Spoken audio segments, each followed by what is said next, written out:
Mercedes AMG Motorsport Virtual Championship. We took part of it during the time trial free session qualifiers. How fast could we go? Could we, as an amateur sim racing driver, get any close to the professionals? Could we at least get the gold? Follow me and find it out. Weapons free.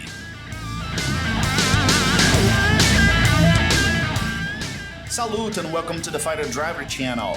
I'm Gabriel Oliveira, the Fighter Driver, and today we'll face out first challenge in Gran Turismo 7 after 1 year as the Fighter Driver.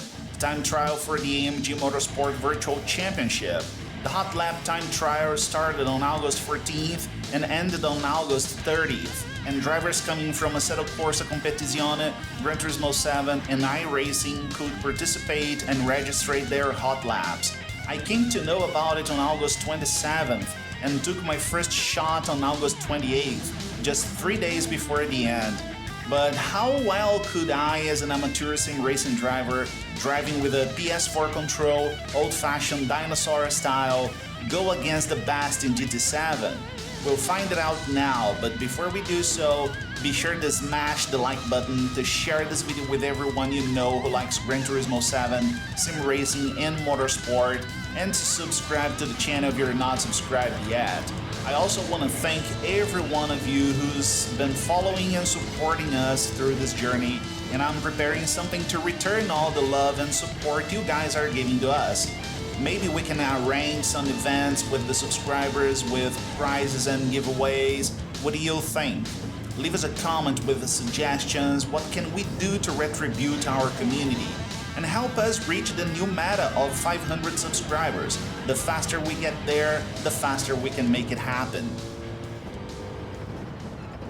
We went for our first laps around Laguna Seca to get our way around. It's been a while since the last time I drove here, and I'm not used to driving this car. There won't be good laps, we'll just test the track limits and, most of all, understand the car's behavior, feel how it accelerates as we push the throttle, and how it brakes, how it behaves when we push the brakes and try to turn the car at the same time. It's especially important in my case because, as you know, I drive with the PS4 controller and use the X and square buttons, which is far from the ideal, but it's the best I can do with the controller. I'm trying to organize myself financially so I can get a basic steering wheel in a not so far future, and actually I'm thinking about making a video showing how it's extremely difficult for Brazilian people to buy those things. Believe it or not, some kinds of hardware can cost more than 15 times what they cost in the US and Europe. If you'd like to watch a video about it, leave us a comment telling us that. So, in the first run we got to the 24 mediums. So now we'll try to push it a little harder, trying to find better braking points and turning entries, using the curbs a little more to the limit. Braking is the most critical aspect to me in this track. The ABS helps me somewhat, but yet there is no trail braking or braking modulation to me, as there is no pedal for me to adjust the pressure. As I don't use the L2 and R2 as well, I just can't adapt to using those things. I can't do it using my fingers as well, so it makes me brake something before what should be the ideal braking point and can't use trail braking. I can just blip the brakes and throttle. It helps sometimes, but brings another problem as it creates some abrupt weight transfer, far from the ideal.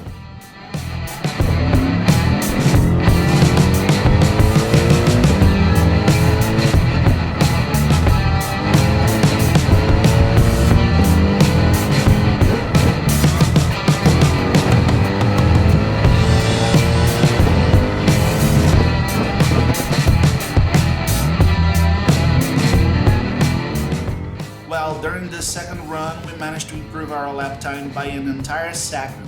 Not bad, but there is yet a lot to improve.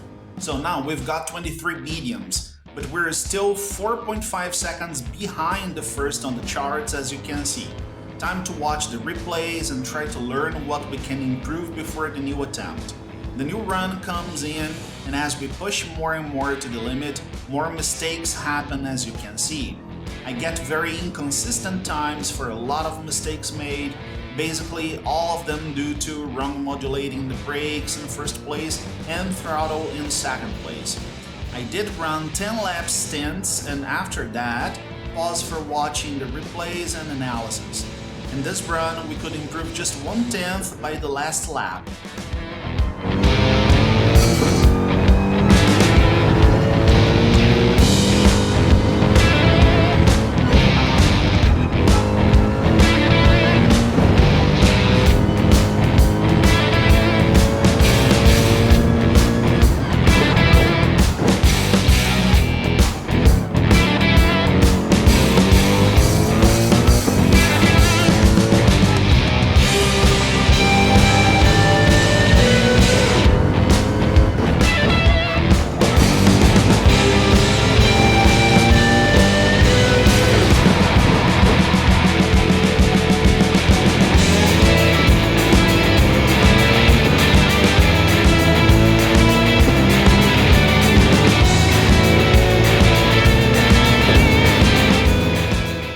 So let's see if we can improve anything during the next run. The next run comes and we can have a marginal improvement in the second lap, but again a lot of inconsistency among the laps. But then lap 6 comes and we get a 2/10 improvement over sector 1. We try to compensate the early braking by entering the turns in the last moment, making them as round as possible, and pointing the car to the turn's exit as soon as possible, making a strong exit.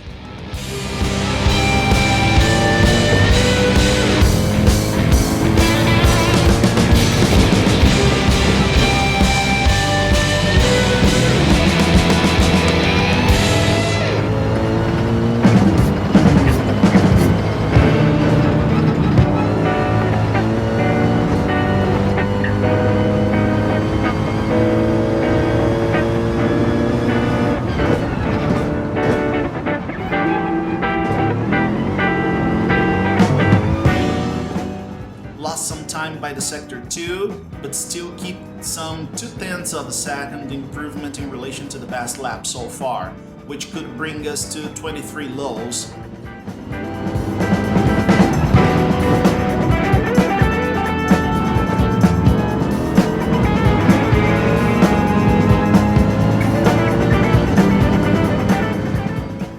In the end, we get less than 1/10, very marginal improvement. In a later stint, which I didn't record properly, sorry about that, I could get some 2/10 more, lowering the time to 1.23.088. But I know I can do better than that, so I keep pushing. Next run, and we get again a marginal improvement right in the first lap. By this time, it was already August 29th, so we had just one more day to keep trying, and I wouldn't have much time to keep trying it along the day, as real-life responsibilities wouldn't let me. I had a lot to improve, very little time to do it. By the way, have you guys already seen the cinematic clip we made for celebrating our 1-year anniversary? It's not because we made it, but it's beautiful. I'll leave the card for you to watch it here on the top right corner and also in this video's description.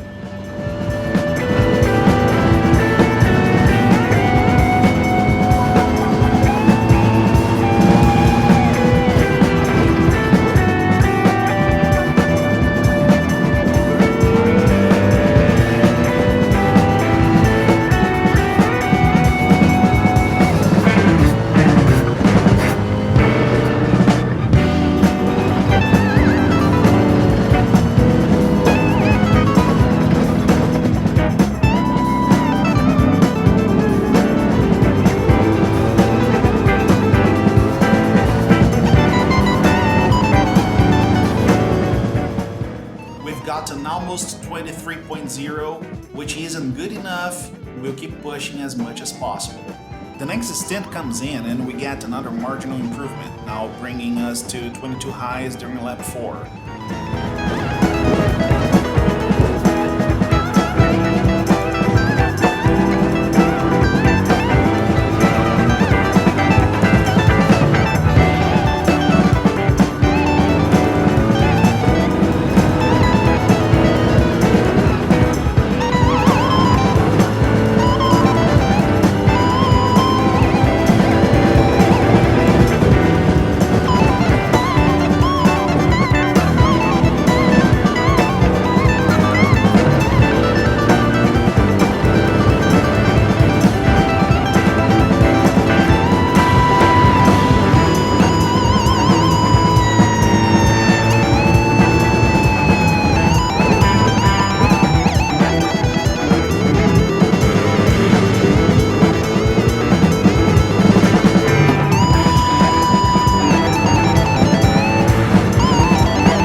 we keep pushing, so lap 7 comes in.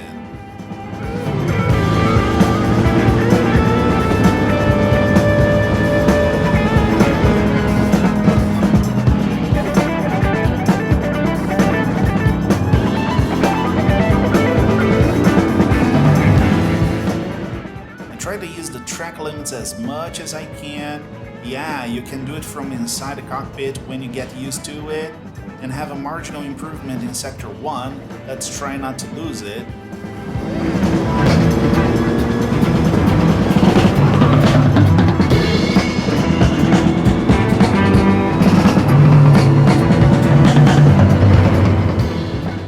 Well, we do lose it going around turn 7, but it's still possible to recover. The lap ain't over.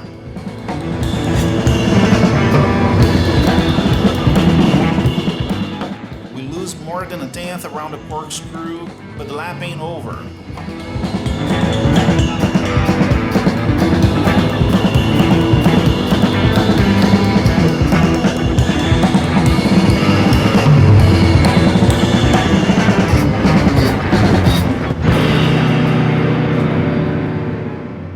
Get a very good exit on the final turn and recover the 2 tenths lost, lowering the time to 22.776. But I can do better, so let's keep pushing. I tried 2 more stints and had no better results by then. The run you'll watch now was the last in which I had my personal best time for this hot lap time trial. I could learn a little about this car, which behaves somewhat different from the Mustang GT3 I usually drive, and I could also learn that I'm still far from the real fast drivers. I learned that I'm really facing a performance limitation brought to me by my hardware, and I really must get a steering wheel and pedals. Actually, if there was a set of pedals that worked with the controller, it would make a huge difference by itself, but there isn't such a thing as far as I know, but none of it will make me give up. I'll keep pushing as far as I can with the equipment I have now, and eventually I'll get a steering wheel and paddles. You can help us getting there by smashing the like button, sharing this video, and leaving a comment telling us if you participate in this event, how your experience was, if you face the same difficulties as we do, or maybe different ones, or whatever is on your mind and you consider worth sharing. And don't forget to subscribe if not subscribed yet.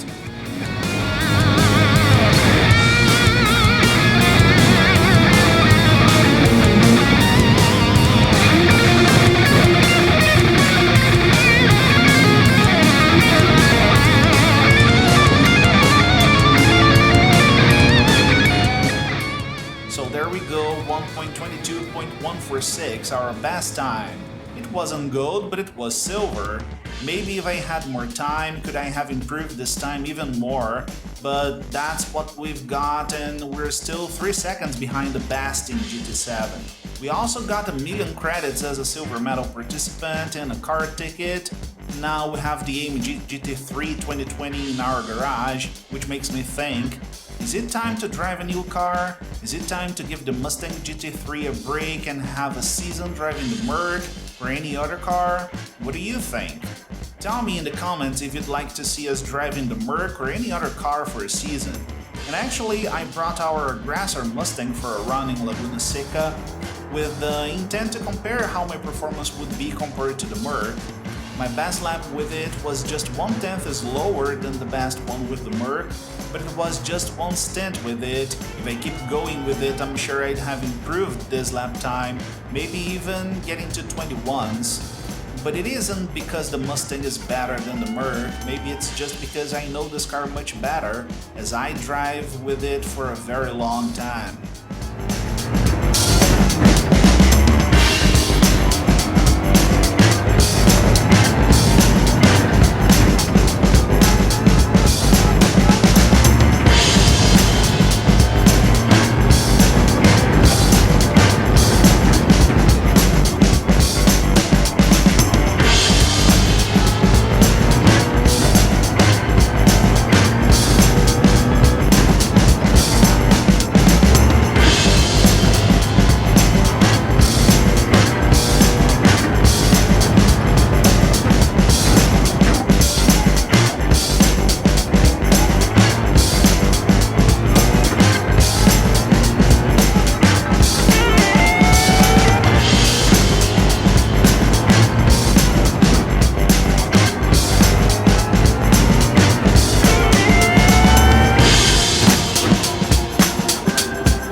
today, folks. Make sure you hit the like button, share this video with your friends who like Gran Turismo 7 and sim racing, and subscribe to the channel in order to keep following this journey with us.